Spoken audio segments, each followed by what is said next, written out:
Hey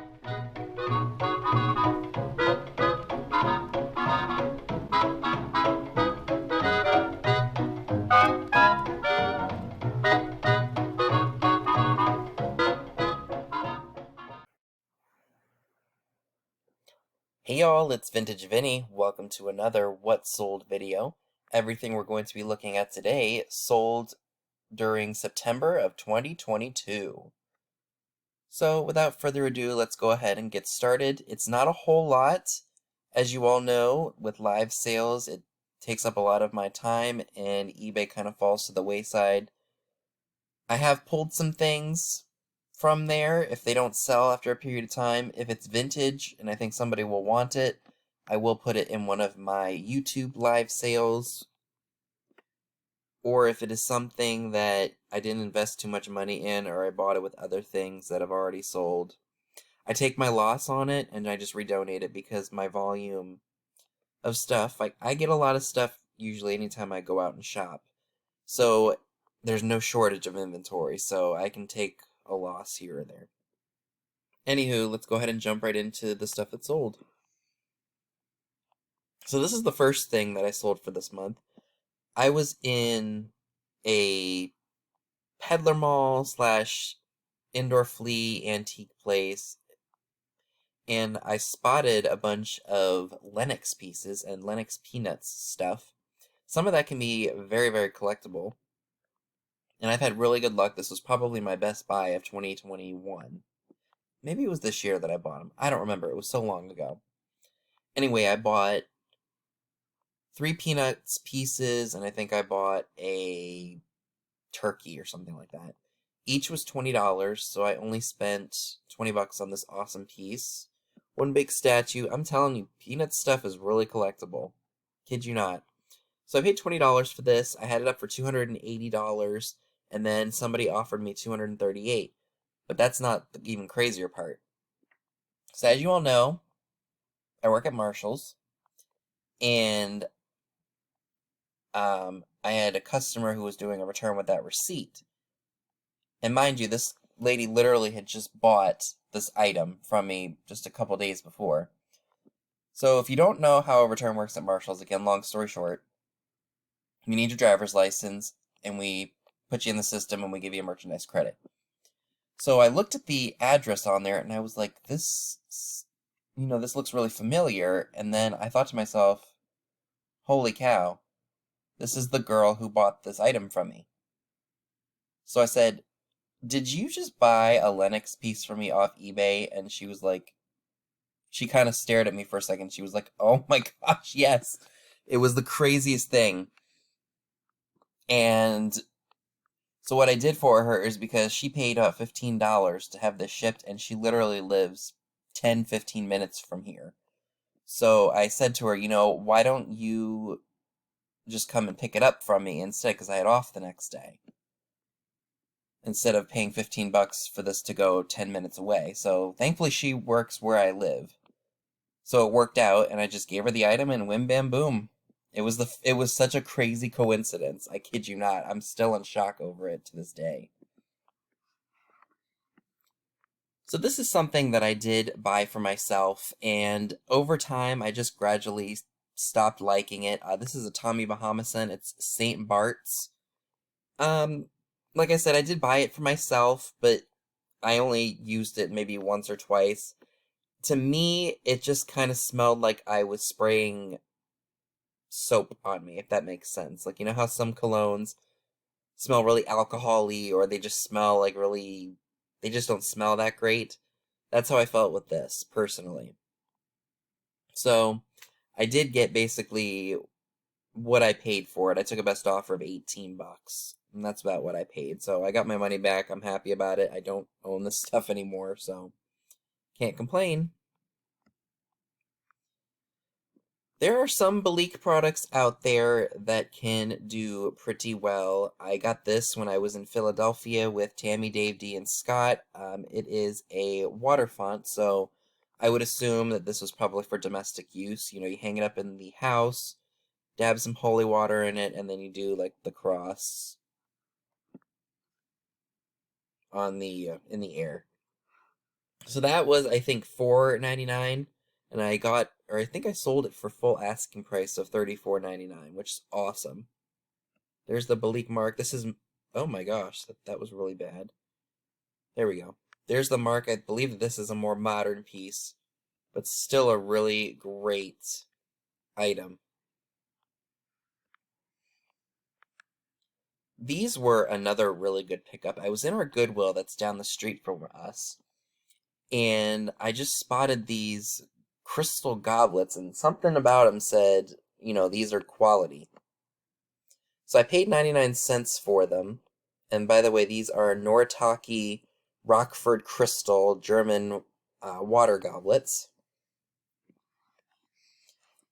So I paid 99 cents for them, and I did a comp in the store, and they said, or the last set sold for $54.99.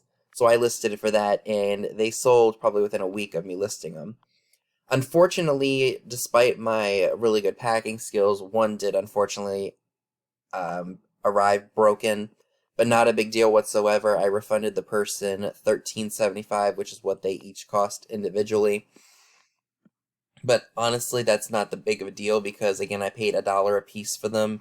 So after that $13.75 refund, I'm still into these glass, or my profit was still $41.25. So $4, $41 and change. Still a really good return on investment.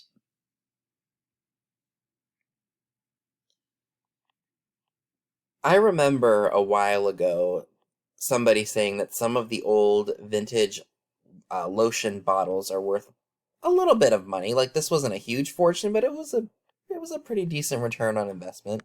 I got this at our town-wide yard sale, and I paid $1 for it. It's a Jergens lotion bottle, hence the big old Jergens logo on the front.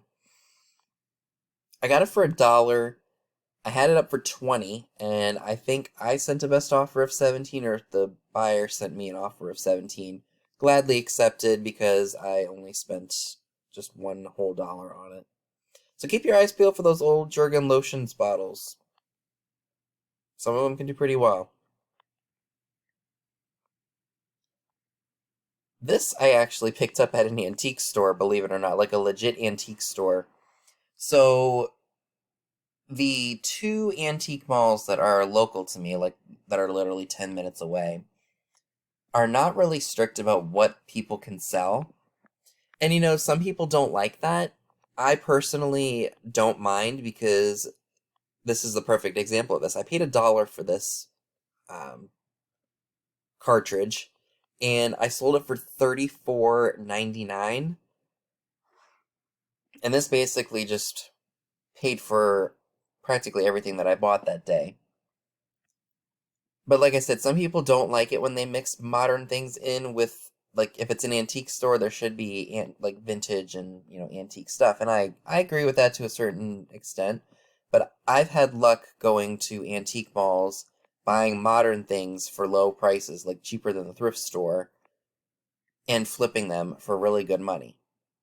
That's just my personal preference. I know it's not everybody's forte, but it is mine. And I've had, like I said, have had luck. Like I paid $1 and it sold for $35. I'm not going to be picky about that. Here's another item that I actually got when I was in Philadelphia. This is a Fiesta Pyramid white candle holder. I paid $3.99 for it. Unfortunately, it does have a bit of an imperfection, as you can see right where my mouse is. There was that one little chip, and I did disclose it. Oops. But it's still sold for full asking price of $24.99. Not bad from $3.99, right? So I had this for quite a while. This is an Anthropology sugar bowl. It came with a lid, had a spoon and everything. I got this at a Goodwill for about like $2.50. I had it up for a while and it finally sold for full asking price of $19.99.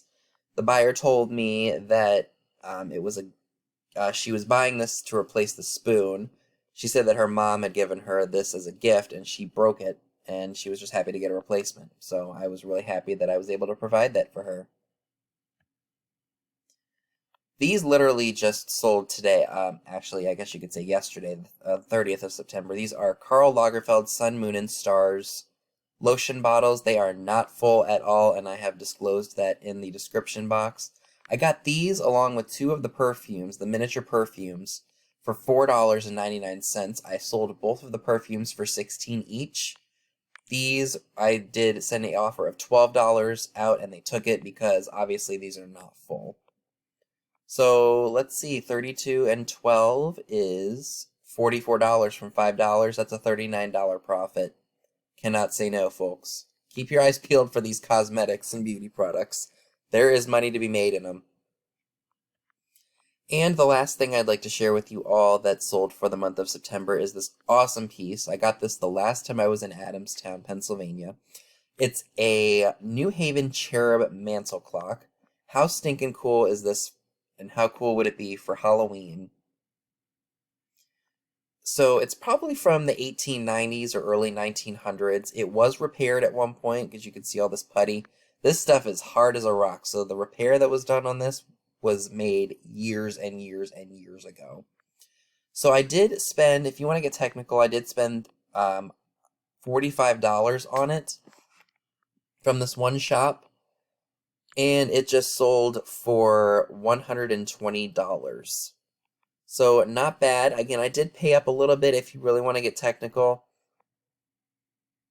But now that it's sold, I'm really happy that I took that shot in the dark. I was going to keep it, but I was like, no, you know what? Not my style. So I'm happy that somebody else is going to be able to enjoy this. So folks, that is everything that I would like to share with you all. Let me know down below in the comments section what was your favorite item that I sold, as well as letting me know what are some of the things you've sold recently for good profits. Thanks for tuning in, and I will see you all in my next video. Take care.